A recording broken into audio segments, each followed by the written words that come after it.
నా నువ్వు నా ప్రాణం అనిన సరిపోదట మాట.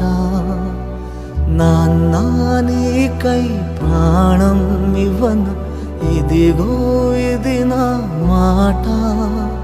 నిజాన్నిలా అనేదిలా ఇవాళ నీ ఎదుట